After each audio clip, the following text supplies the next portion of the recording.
Well, partner, welcome to another podcast. We're about to get started, and talk about some things that are going on in our county. We got some great people that we can interview in reference to the new year coming in. Absolutely. Of course, I'm Officer Skinner with Chesterfield County Police, one of the recruiters, and my partner, Elliott Anderson. It is I. We are here. This is our first podcast for 2023. Yes. We want to start by wishing all of our community members and listeners a successful 2023. And we appreciate your support, not only with the podcast, but through your calls and your prayers and stopping by the stations and dropping off things from your children.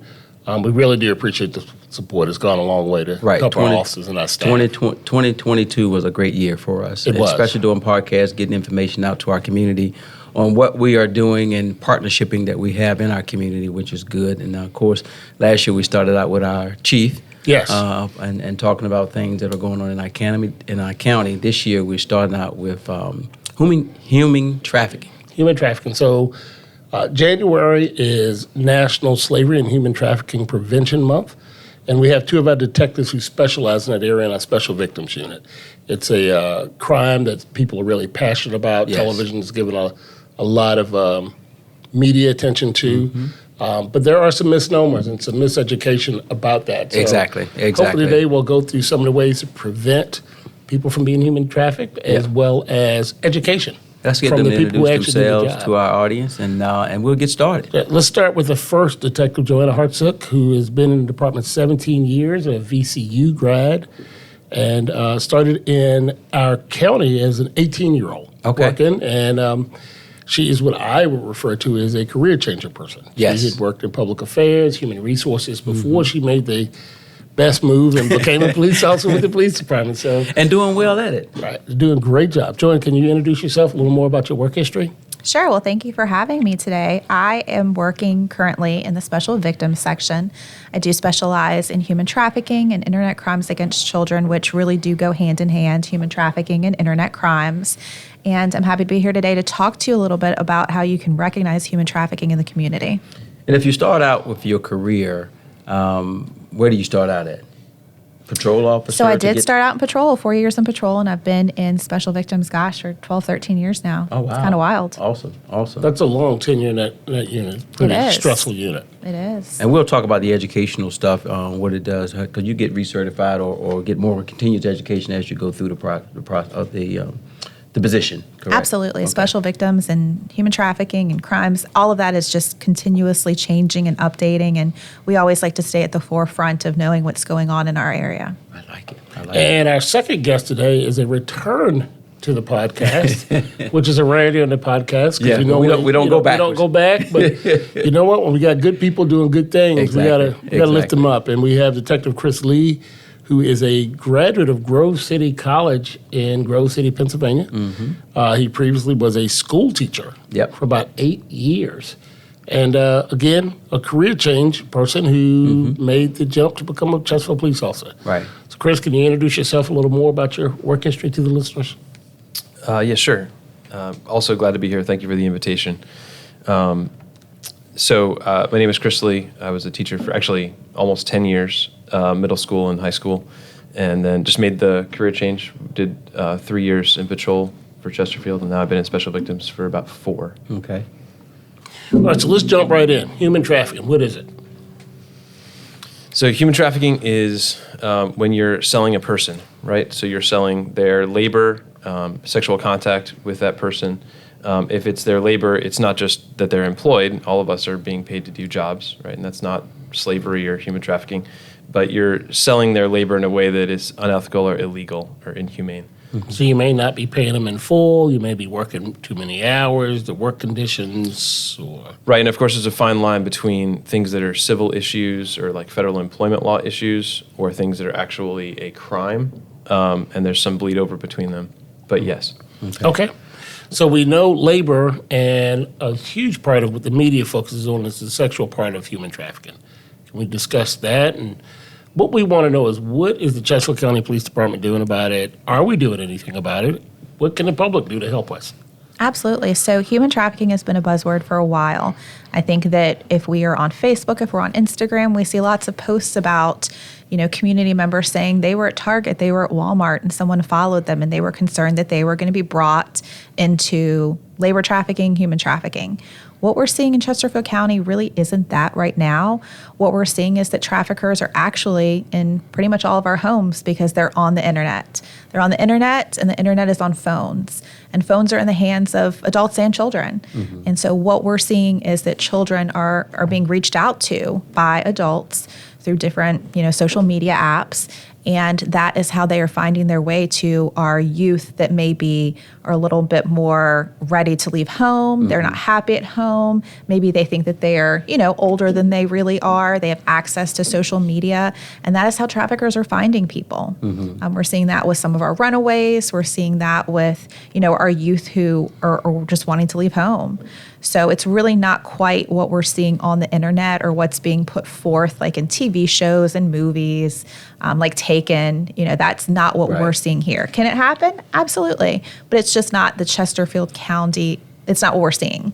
So we like to talk to citizens and community members about how to locate this. If you're out and about in public and you see something that just doesn't seem right to you, like maybe an adult that's with a youth and they're not related, if you're shopping, if you're at the bank and something feels funny to you, maybe try to, see what you can do to find out more about that situation. Right. Okay. So if, and again, I'm that more of that round table discussion that people have at their homes at the dinner table. So if I'm seeing a commercial on TV, okay, and that commercial, and let's use airports right now. That's a big push we talked about earlier, and talking about advertising for, what's going on in the community in Chesterfield County, in Richmond, in the state of Virginia, coming through an airport, and I see signs that says, be aware of sex trafficking. Why is that there then if it's not prevalent in our community? I think that sex trafficking is prevalent in our community, in our hotels and businesses. I think that it's what we call like a hidden crime. It's not something that's just going to hit you in the face. Okay. It's something that hotel workers see, and they identify for us sometimes. It's something that, people who are traveling might see a minor that's accompanied by somebody who is not related to them. I definitely think that we are identifying more than ever sex trafficking and labor trafficking in Chesterfield, and we're continuing to try to find new ways to identify it. I would say that the main way that we see it is through sex trafficking and prostitution in Chesterfield, through our hotels. We are very close to 95. 95 runs right down Chesterfield, right. And we're finding that that is a conduit for sex trafficking. Now, I think one of the things that we talked about before we started recording was the importance of making us aware.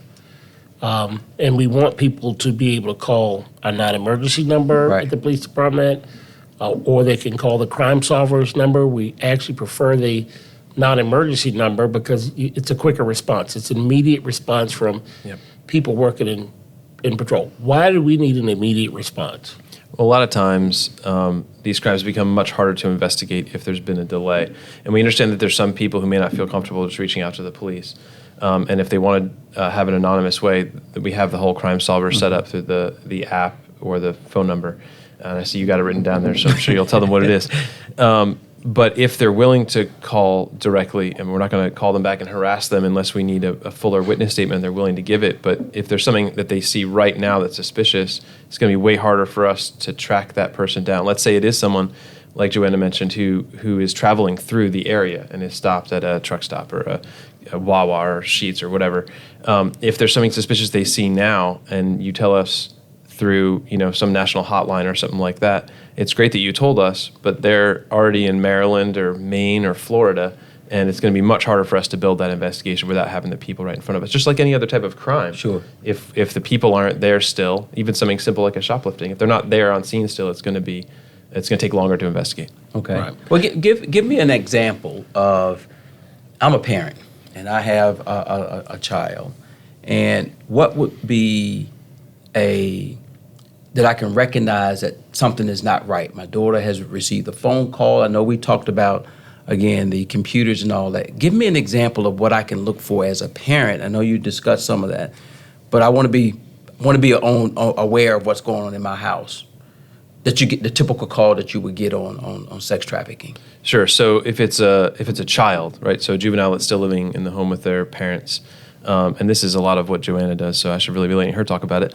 A lot of times it's behavior changes. Okay. We've had a number of cases, including some big success cases, where it usually is the mother that notices the daughter's significant behavior change, maybe borrowing mom's clothing that isn't the kind of thing a child would usually wear, wearing makeup that it wasn't like the mom taught the daughter how to wear makeup, she just got into mom's makeup, and then they think that's strange, and they investigate on the child's device, iPad, phone, whatever, and they find inappropriate photos of that child, and then it spirals into a much deeper investigation where they've been sending child pornography to someone online. Okay.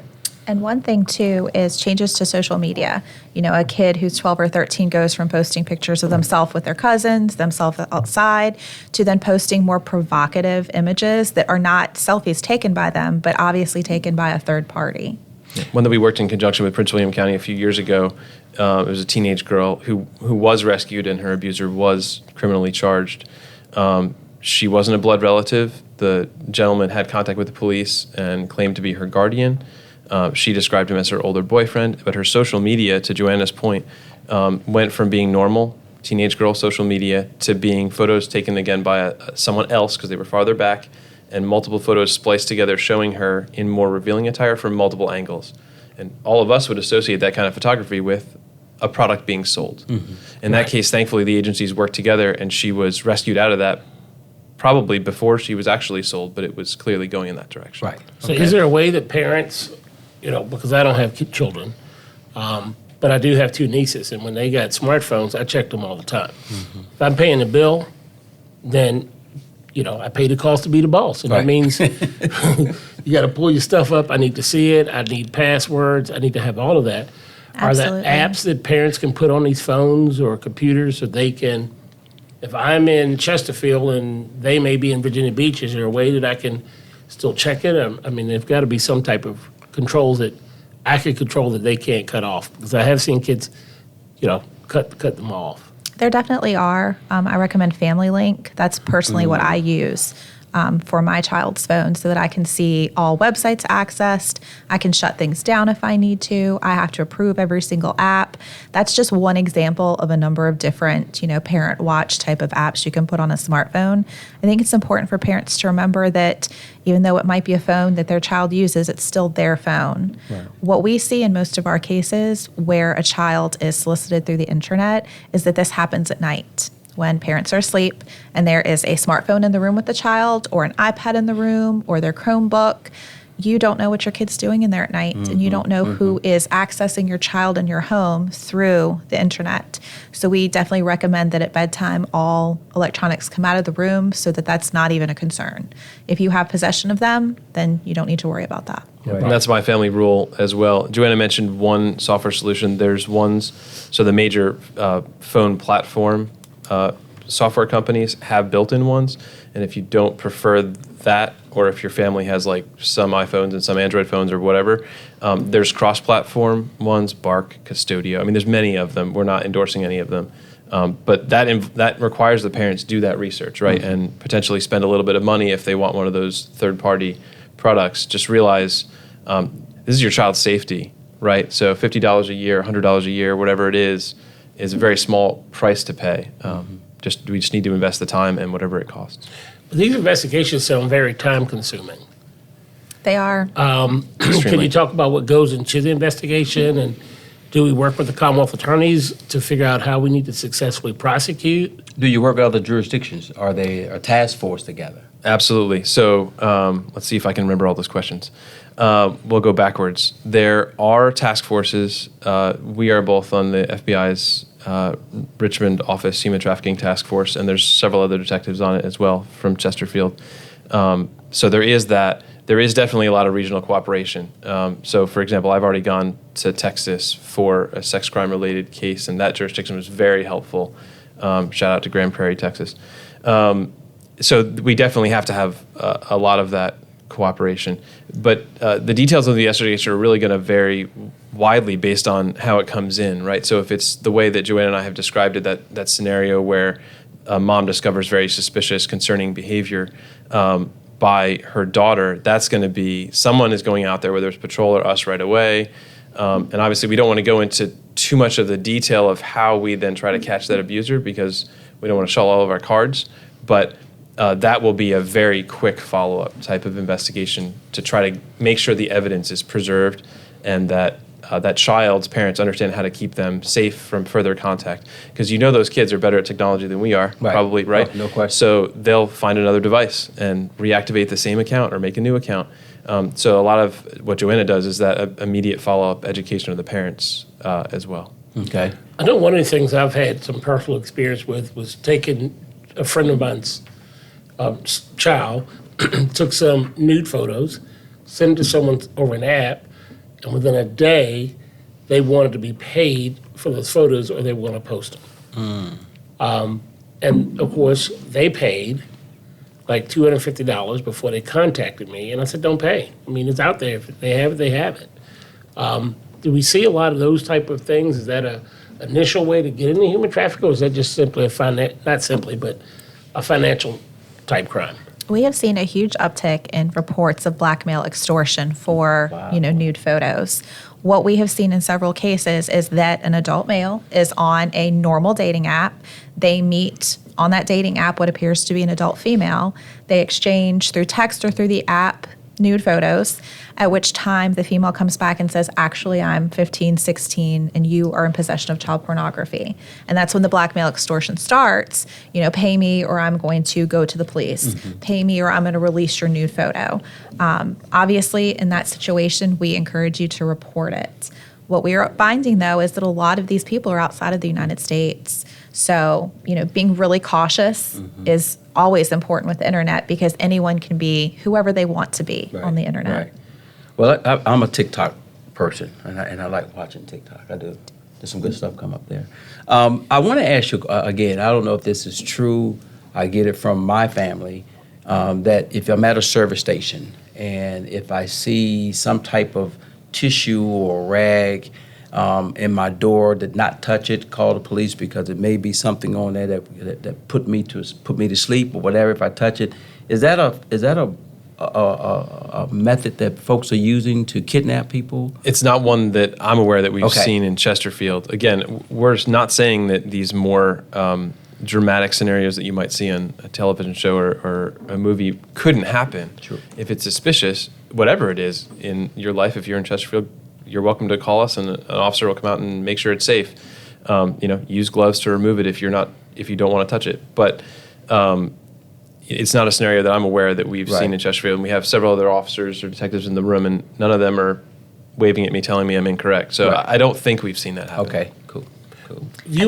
Go ahead, Joanna. I'm sorry. I think a lot of that is just internet-based fear. Somebody will post something on Facebook and it gets shared, 600,000 times, and it's gone through multiple people, and we don't really know the accuracy of that. Right. I think some of that is probably created by people just to create drama, but it's not something we've particularly seen in the county. Okay, awesome. I know we have a community engagement unit that does a lot of our crime prevention and education for the public, but are you all available to go and speak to community groups or places of worship? Or We are. Youth? Do you do it? Do we have an established format? Well, so two things about that. The first thing is we just recently had 2 community policing officers grant funded to focus on this. They're actually in the room sitting here right now. We're very pleased that they're attached to special victims. We get to work with them. They've been doing a great job so far. But yes, Joanna and I, so back in 2019, we started with several other detectives doing internal teaching within the department and in service. And then in 2020, 2021, we had a number of community speaking engagements, obviously made a little bit more challenging by pandemic conditions, but we spoke to a number of community groups, a huge variety of them. And if that's the kind of thing they'd like us to come do, we're happy to come do that. Right. So we've talked some about the prevention and the education about what you do. Let's talk about the victims. How do we help victims after we find them? Is there resources? Is there a fund? I mean, I know we had a case early last year, not exactly human trafficking, but it ended up with a victim who was from Atlanta with a small child. And I know, one of our captains, Rich McCullough, who was working somewhere, had to take control and get that person safe, get that person secure. What type of resources do we have? And is there anything the community can do to help with those resources? It can definitely be very complicated because a lot of times our victims are from out of state. Mm-hmm. They're not locally based here. So after they're identified, of course, they want to then, go back home. So if needed, they are brought back by the Commonwealth Attorney's Office to testify if that's a charged case. And we do, look for community resources for support. Right. So go ahead, Detective. Yeah, and obviously there's various advocacy groups. So there's third-party groups. There's, if it's a charged case, there's advocates attached to the Commonwealth Attorney's Office. Obviously, if there's a domestic violence component, we have in our office the domestic violence coordinator, who's excellent, Tana Mooney. And there's a lot of bleed over between human trafficking and other types of cases, whether it's domestic violence, online solicitation, regular sex crimes, sort of our bread and butter in special victims, whether it's runaway case. And so there's often specialists or advocates related to those other areas that we can kind of bring to the table too. If it's a child victim, there will usually be a special multidisciplinary team put together for that case. And sometimes, I had one of these that I think I counted 7 different agencies all involved, 6 besides our police department, to just try to figure out how to handle this child that had many needs, that had a very difficult, challenging background. Right. So it's going to be a case-by-case basis. Okay. Well, anything else you can add that you want to get across to our audience? Well, we're just very grateful that we've seen a huge change in the last few years of community interest in it. And obviously, the main thing is that they want to see this problem fixed, right? They don't want to live in a kind of community where people are being abused. And it's very encouraging to have a department and a chief that takes it seriously, that we're having this conversation the first week of 2023. And I'm very grateful that we have the team that we have that can really come out right away and do a full court press when it's discovered. Good. I know in the previous year, in 2021, that our Vice Narcotics, in conjunction with the Special Victims, did 4 type of things to address human trafficking. Right. And I know at the beginning of last year, of 2022, he said that it would be a total of 8. And I know that they are very labor-intensive Yes. operations. A lot of people, a lot of moving parts. And from what I understand, they've been successful, quite successful. And some targeted underage people and some targeted adults. Are we still doing that this year?